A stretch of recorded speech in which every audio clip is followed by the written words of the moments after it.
Welcome to Socialist Alternative Open Branch. Today we have a talk from Rocco Trigueros. Unfortunately, Nancy is not able to be here. Rocco is a Socialist Alternative member, and he's also the founder of Mexicans Living in Vancouver. And he also happens to be a recipient of the 2016 BC Civil Liberties Association Award for his work here in Vancouver, Salish territories, working with migrant rights. So yeah, perhaps you could talk a little bit more about that as well. Welcome. Before we begin, I'd like to welcome you all here. I would also like to acknowledge that this meeting is held on traditional, unceded, ancestral territory of the Salish peoples. This includes the Musqueam, the Squamish, and the Tsleil-Waututh peoples, which is important to recognize. Yes, I'm the presenter today, and you're gonna love the topic. And I learned a lot. I thought I knew, but I found out so many interesting things, and I'm so happy to share them with you tonight because it connect many dots, and it's basically we're gonna learn what's gonna happen in the future. All right, so this is a glossary of names and facts that I made for you. I know I made a I think a 8-letter size is what I use, but never mind. Let's start. Okay, so. What do we know so far from the repression of teachers and students and union movements in Mexico? We just know certain facts. We know that there are some riots happening in Oaxaca, Mexico, which is a southern state of Mexico and one of the poorest states also of the country. And we only know that there were probably 9 people dead, although there were 100 people that were injured during those events, and maybe no more than that, right? So we're here today to let you know what happened, what led to these riots, and what might be the consequences as well. So in Mexico, there are 2 teacher unions. One is the SNTE, that you have there, which is Sindicato Nacional de Trabajadores de la Educación, which is the official, the one that the government endorses. And it has 1.5 million members. And it's one of the largest labor unions in Latin America, and it's the largest teachers union in the continent. It's just immense, and this union is so powerful it can make presidential elections happen or not, because when they do the since they are endorsed by the government, they endorse the government, they made arrangement with them, and so they ask the members to vote as a bloc for certain candidates. And of course, the SNTE supports the government neoliberal policies and says yes, yes, yes, yes, yes, yes. Now, they've been working since 1943, and they came as a consolidation of different independent unions. Some of them were left-wing, some of them were right-wing. However, the Mexican government found a way to consolidate them all in one and make them serve their own purposes.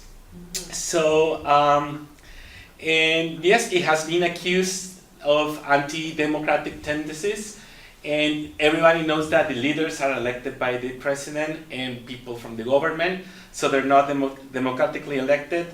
And the SNTE has endorsed the PRI and the PAN, whoever is in power, and always right-wing parties, of course. The previous union leader, Elbester Gordillo, is currently in jail. And she was arrested by the Mexican authorities in 2013 on charges of fraud and organized crime. So just imagine the level of corruption, level of morality that has this union, which is powerful, right? And they have so much power that the Gordillo, the previous leader, the previous president of this union, was able to make her own party, which is PANAL, and it still exists. And she made her daughter the president of the party, and they run their own also candidates. So it's a major political force serving the government, serving the purposes, and negotiating when it's the time for secession, right? They sell themselves to the best posture. So the current union president is Juan Díaz de la Torre, and it was announced as a big change in the union. However, he was the former Gordillo ID helper. So we know that nothing happens, and it's the same. In the 70s, there was a union that was fed up of this. And she says, we cannot take this anti-democratic policies, we cannot take this direction. So they founded their own teachers union, which is the CNTE, which you have there, which is Coordinadora Nacional de Trabajadores de la Educación, the National Coordinating Body of Teachers Union. So they broke with the SNTE, and due to their anti-democratic practices, and in comparison to the SNTE, they are a minor union. They have 100,000 members, and those members are most of the members live in Michoacán, Guerrero, Chiapas, and Oaxaca, which are considered poor states in Mexico, the poorest states of Mexico, right? So what else? Their presidents, the president of this union in Oaxaca is also in jail, but he was arrested on June 12th, just recently, and also the second officer of this union, which is Francisco Villalobos, which is the union's second highest officer, and the accusation was that they stole textbooks a year ago. Like they don't find ways to, they cannot even describe what's the crime, but they jail them because they were representing danger. So we have many people in jail, some for good reasons, some for bad reasons, and this is the situation. So before we move forward, do you understand the difference between these two unions, right? And the union that has been facing the issues is the CNTE, the one that has 100,000 members, and the one that is in this moment based in Michoacán, Guerrero, Chiapas, and Oaxaca. Now, how did everything started? It started a long time ago with neoliberalism practice since President Salinas de Gortari. But Enrique Peña Nieto furthermore these neoliberal practices with different reforms, which were called Mexico's Moment, right? And that were supposed to bring the country into a new economic realm. And those reforms include oil reform, which was part of Mexico's, which was nationalized the oil industry in 1938. And so in 2012, it was open to foreigner investment, and also gas, and also electricity, and all with the same excuses that they were not working, they were not good, they needed money, and that the government didn't have that money, and that we should open that to private investors and foreigner investors. So they made these changes. Also, another important change that made Mexico recently was the labor reform, and the labor reform was taking benefits that Mexican workers had, which will give them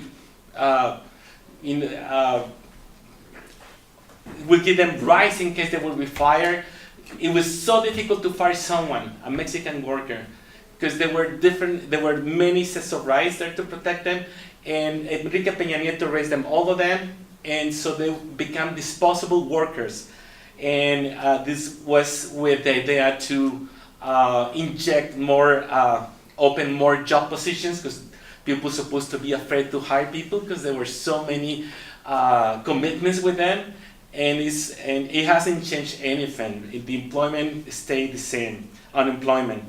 And land reforms again, coastal land was open again to foreign investment, which now makes so difficult for people to buy their own houses, and because they're competing with investors of Australia, United States, Canada, whatever you want, right?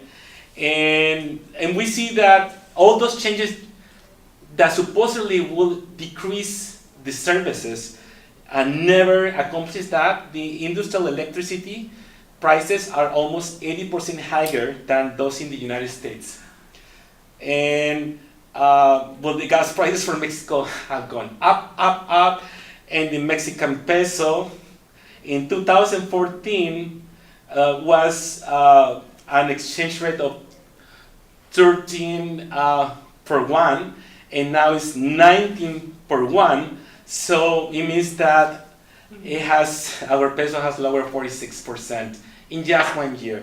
These are the result of neoliberal practices, those promises, and we know that this entire scheme, right, just became an opportunity to grow another bureaucracy and reach another crew of politicians and businessmen and financial elite. But the most important reform that was in waiting was the educational reform, right? So reform. And are they interested really in educating the Mexican people? Like increase their knowledge, expand their vision, push academic thinking, critical thinking? Is that really the idea of the educational reform? Not at all. The educational reform is just an excuse to introduce neoliberal practices into public education, and it's being used in other countries, and it's the same model. The same model is that here comes a country, and that where corporate elites decide to do some changes, and those changes usually are related to evaluate teachers, make them take tests to evaluate their qualifications. Those that are not making good marks are subject to firing, and privatizing education.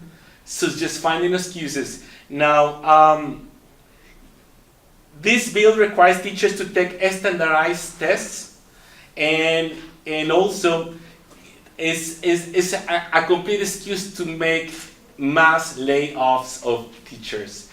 And the teachers right away understood what these reforms were about.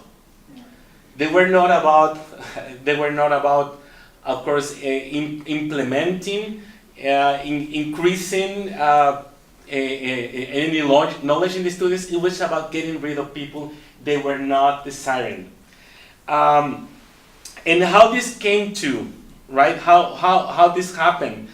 Well, it happens with large corporations, banks, and rich people and financial editors coming together and designing this model that is being used in other countries.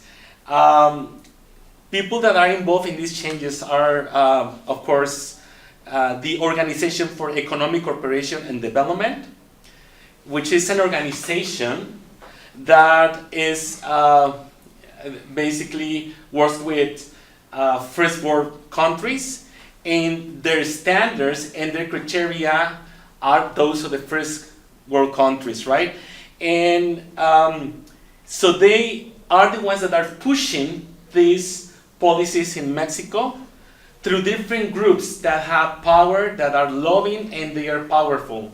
One of those groups are Mexicanos Primero, in which no other than that, Carlos Slim is involved, and other rich people, Claudio González Guajardo, Carlos Hank, and all of them are also linked to powerful corporations like Televisa, which is one television monopoly in Mexico, and they are pushing these policies because they will be benefit with those policies. In which way they're going to be benefit with those policies? In the way that these policies also are aiming to get rid of some schools that are considered dangerous in Mexico. And we're talking about the normal schools, which are the teachers training schools in Mexico, which are in the rural areas. They are called normales. And the poor people who cannot go to the university or who cannot go to Mexico City or big capitals, they train as teachers in those schools, right? And those schools have been famous for being the best of social thinking, passionate revolutionaries, independent thinking, and those kind of schools are the ones that the government are targeting. It's not a coincidence that the students of Tosinapa were from one teacher schools of that kind. And other students that have been killed are part of those rural teachers training schools. And Mexicanos Primero mentioned that they were intending to close those schools to fire teachers who were performing poorly and exclude them from teaching. And also they are pressuring Peña Nieto because they provided money for their campaigns. They are pushing those policies. And you also have involved, according to studies, Coca-Cola. We have Coca-Cola, we have Ford, we have, of course, Televisa, the Inter-American Development Bank, which is financing groups that are working in North America, Latin America simultaneously, and they are partnerships for educational revitalization in the Americas, but the only objective they have is to standardize education in Latin America. And standardizing making it pragmatic, making it useful for their purposes, and eradicate social criticism, social thinking. They want just one size fit all. So I leave you in the page some studies and some articles interesting that prove that.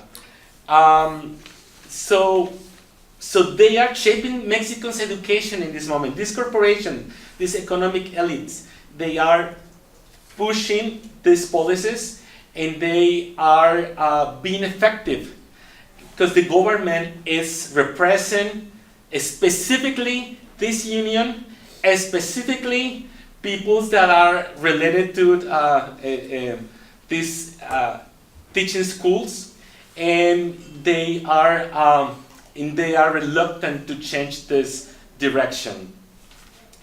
Now it has been thought truthfully.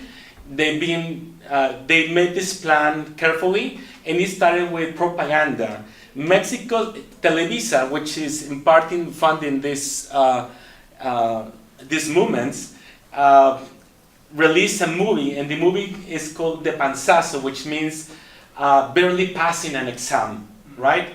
In which they were proving that yes, the education system was failing due to the teachers. They never mentioned it was related with environmental circumstances, like there is one information I gave you here. Over 26,000 out of 223,000 schools have no water, no functional bathrooms, no lightings, and some of them are in extreme temperature places, whether they are very too hot, too cold, and they are in places where they don't even have hospital close by, right? So, and in this movie, they were blaming the education system and the teachers, and they're blaming on one study.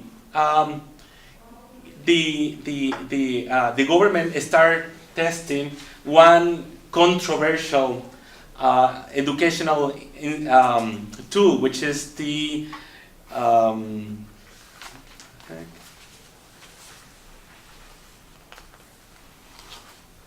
PISA, the PISA, which is the Program for International Student Assessment. So this is the way Mexican students were tested against an international student assessment. And this international student assessment, of course, proved that the students were way behind in the areas they were interested. Now, this PISA is controversial, and it was obviously given by the Organization of Economic Cooperation and Development, the same one that is pushing all these policies, and it prioritized pragmatic communication over language grammar. So they're not really interested in the details of grammatics and language and vocabulary. It's just you're using it efficiently to do business. in few words, it's narrowing the education. So these are the tests that they're using, right, to prove and say that yes, Mexican students are so behind in that. Now, the Oaxaca section was successful for a while, right? The CNT in Oaxaca was successful for a time, and they have about 6 years where they were able actually to develop their own educational reform. And this is in the second page. It's called the PTEO. It's an educational reform proposed by the CNT in opposition of the federal reform. Actually, it was years ago. And it's a very different model that actually works with the local communities. It's not an standardized it's something that takes into account where people live, the members of their community, their many languages they're speaking, because in Oaxaca there are several languages that are speaking, and it's more inclusive, and it's more smart, and it's more intelligent. This is the kind of model of education that we should have all around Mexico, and it was proposed by these teachers in Oaxaca. And they were able to implement it for a little while, because the governor of the state of Oaxaca, Gabriel Cue, was from an opposition party, and so they were able to work this reform with him. But this came at an end this year, exactly this year, where the federal government says, move away your reform, your own little reform, and we're going to implement the federal reform. And you're going to be subject to testing, and you're going to be subject, if you don't do our standards, we're going to fire you. And this is exactly what the Education Secretary of Education said to them on May 19. He announced that he was firing 3,000 teachers from Oaxaca, Guerrero, Michoacan, for not having working for 3 days, in few words, because they were striking. That didn't have any precedent in Mexico. And it all started these riots, where the teacher said, enough, we're protesting your reform, we're protesting you're trying to fire us, we're protesting, you wanted to privatize schools, you want to finish our schools, you just want to kill social thinking. This is what it's about. It's standardized, making robots, serving the neoliberal practices. Now let's take a look at what the education reform proposed by the CNT was about. As you can see, the other one didn't even spend on knowledge. The other one was about firing people and rehiding. That was all about enclosing the schools they thought they were instigating or fomenting revolutionaries. And the PTO says that Oaxaca's indigenous population speaks 16 different languages. Education must be grounded in the context of each of our towns. Spence Tranquilino Lavariega Cruz, coordinator of the Center for the Study of Educational Development, in Section 22. From all the sections in CNT, Section 22, the one in Oaxaca, is the one that created this reform. A teacher has to see the cultural richness in these communities, in the people who live there. He says, a standard grade lesson on maps, for instance, asks the students to calculate the distance from the drugstore to the hospital. If you give this exercise to a child who doesn't know what a hospital or drugstore is, it has no educational value, he possesses. We're not saying that all knowledge is contextual.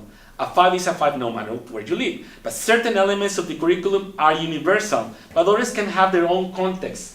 They're not accepting what is education according to other countries, which is really smart. And for me, it has enormous values. Another principle is equality. Schools in the heart of the city should be equal to those in marginalized communities.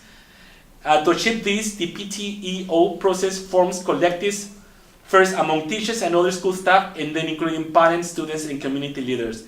That sounds like the community schools we have here, where they engage a lot, parents, teachers, after-school programs, and communities should be able to generate their own educational process. Again, it's a process that is decided from within, no from someone else.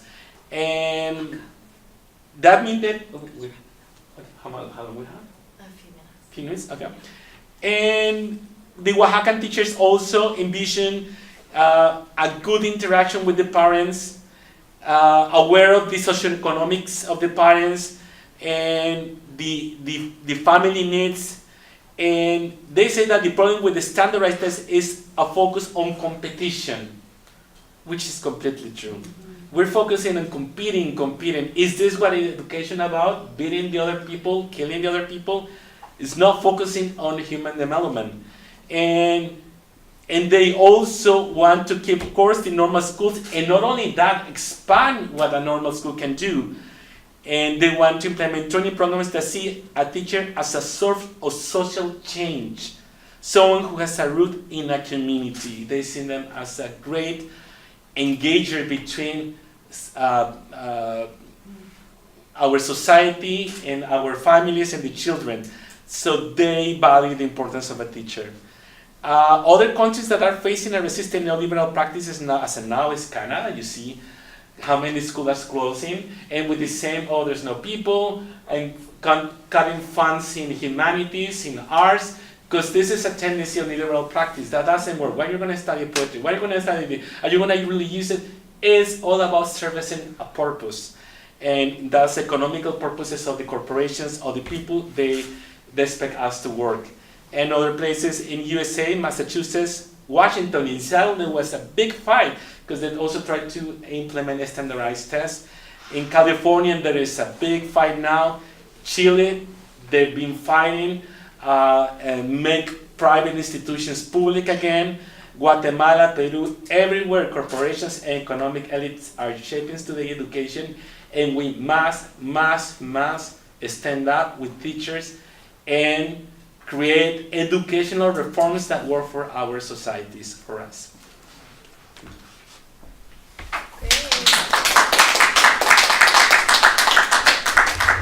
Wonderful. So thank you, Rocco. Of something you can live now, as this day in Vancouver. Nancy and I study at Capilano, the Applied Behavioral Analysis program, which is a very good program to learn how to educate children with autism, to understand the best ways, the best approach. And by the way, you learn that there's no one way. You get to learn that there's 10 techniques, 15 if you don't, you try this. There's no one size fits all. So this is very important, and this is something standardized education doesn't understand. You need different models because students have different needs. So we got to see our teachers kind of nervous for some weeks, and we couldn't find why, but they looked so stressed and anxious, and they were, kind of talking in secrecy, and students were, there's something going on, and someone says they're threatening to cut this program. And then the head director of the program came, sit down with us and say, this is the reality. We cannot compete with the business programs, we cannot compete with other programs. And now that the federal government, the province government cut funding to the universities, they made an assessment and they looking at which careers make money or are more important. And this program was decided that it was not sustainable financially, and but how important it is to have a program about how to deal with children with autism, kids with autism, teaching them Well, they don't understand. So they had to go and pick up letters, and we're talking about PhD doctors, and we're talking people who are academically renowned for studies and all that. They were begging in every organization, every people they know to write letters to the university, please save the program. And we were like, oh my God, we're gonna be the last generation or not? And the program was barely safe, and this was because there are strong active organizations that are where parents with children with autism are strong activists, and they oppose this, of course. So this is an example how neoliberal practices are infiltrating all this public education. Regarding standardized education, I think it's a good goal to, of course, see the country and see increasing of knowledge and increasing of goals and advancing education. However, this standardized education, it's against many principles. First, it's an hypocrisy, because we mentioned that in Mexico, we're 10% of the schools. I mean, forget about computers and have modern systems. 10% of the schools don't even have electricity, water. I mean, I was in a public school for 1-2 years, and you don't know how is it. You know, there were holes where you could fall. It's unbelievable. People will say, you know what, we will send them secondary school, elementary. I'll try to save as much as I can and send them to private schools. This is the infrastructure they have, right? So again, standardized testings blame everything on the teachers when they don't get anything to work with. This is one hypocrisy. Is Mexico supposed to be prioritizing this final teacher, or should be just focusing at least to get the schools ready to teach, right? Get them electricity, get them food for the students. No, it's not about that. So it's about priority. The second, this standardization was not created in Mexico. It was created by the OECD, and again, this is a well-known liberal organization, and it was elaborated right under developed country standards. Are we going to compete with schools that have internet, computers, iPad, the level of knowledge? You know, it's setting up things for failure, and as you mentioned, it's a tool for political agendas. It's typically based in studies like the one that we presented here, the Hanushek study, with this on focusing in that students are not helping to to do any annual growth in the country. Is financially completely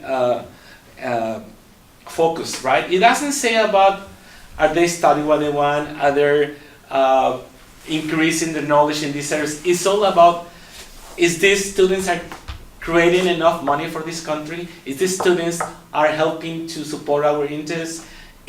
So that's the study that they're basing the studies. You know, it should be all the kind of studies, right? Like rounded education, all the things that they learn at home, in society. No, it's only based in, a bad teacher causes the student $400,000 a lifetime. And replacing the least effective teacher will increase the annual growth rate by 1% of the GDP, blah, blah. It's all about mathematics, right? And it was proven by the New York University that is completely wrong. And so it's theoretically based on neoliberal thinking. It's not a humanistic point. We know education is supposed to be humanistic, and it's dismissive of other models. Like, here comes the PTEO. It's inclusive. It's, you know what? They say, yes, we should be accountable, right? But how? Our interviews with students and parents are not necessary. Keeping diaries, portfolios of progress are not important, or just your damn test, right? They're proposing just accountability. They're proposing something, but it's within, right? And here comes the modern reform. The federal reform says no. That doesn't work. It's only our way, right? So again, it's just a tool to fire teachers, to close schools, to cut money. We talk about the famous reforms of Peña Nieto. That was the first thing we talked about. And we thought that all the way failures, and educational reform is going to be for sure one of them as well. And it's just, again, ways that corporation elites will be benefit, but not the population at all. And worse than all, you can see their agenda when the government is killing teachers, students. They're not negotiating. It's not consultations. They come and say, voila, this is what we're going to do to you. What? Without consulting, without sitting with us, without taking the other side. And they're killing specifically teachers and students from the schools they consider are dangerous and that they foster independent thinking. So the agenda is to make us stupid people willing to accept their miseries and their salaries and their bullshit education and their propaganda and their TV stupid programs, everything. And this is what they're aiming, because I don't think Carlos Slim, Carlos Hank, and other rich people are interested in create genius in Mexico, or create independent thinking or real education. This is what it's about. So that's mine.